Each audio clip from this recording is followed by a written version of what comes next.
Je suis Aelf Gifu, souvent éclipsée dans les grandes toiles de l'histoire anglaise, femme d'Edwige, roi d'Angleterre. Je vous invite à découvrir mon récit, tissé de passion, de scandales et de déchéances.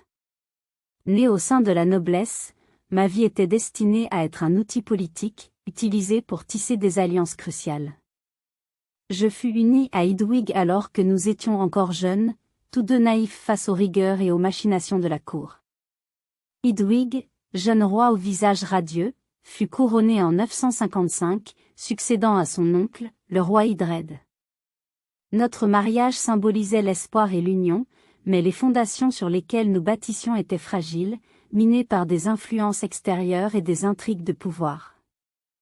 Le jour de son couronnement fut le théâtre de notre disgrâce.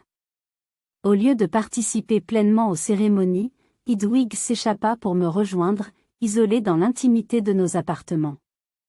Cette absence fut interprétée comme un affront flagrant par les figures ecclésiastiques et les nobles présents, menant à une crise qui allait définir notre règne. L'archevêque Oda et Donstan, des figures puissantes de l'Église, nous découvrirent et interprétèrent cet acte comme une rébellion contre les traditions et la décence. Cette journée scella notre sort aux yeux de nombreux observateurs et fut l'amorce de notre chute.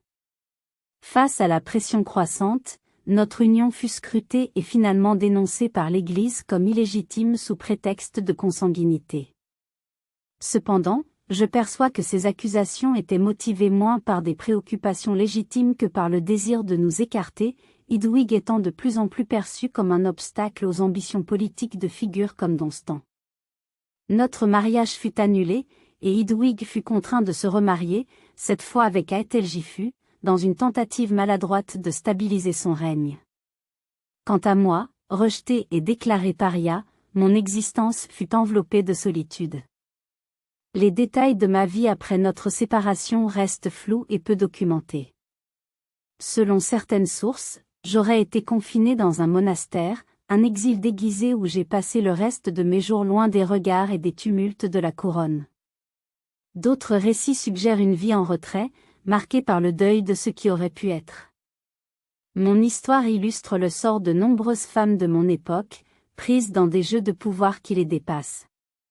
En tant qu'épouse d'un roi, je fus à la fois reine et pion, célébrée pour mon rôle de consort mais également victime des luttes pour le pouvoir. Les échos de ma vie résonnent dans le silence de l'histoire, un rappel poignant des sacrifices souvent exigés des femmes dans les annales du pouvoir. À travers ce récit, j'espère non seulement éclairer ma propre histoire mais aussi celle de toutes les femmes qui, comme moi, ont été réduites à des notes de bas de page dans les grandes sagas des hommes.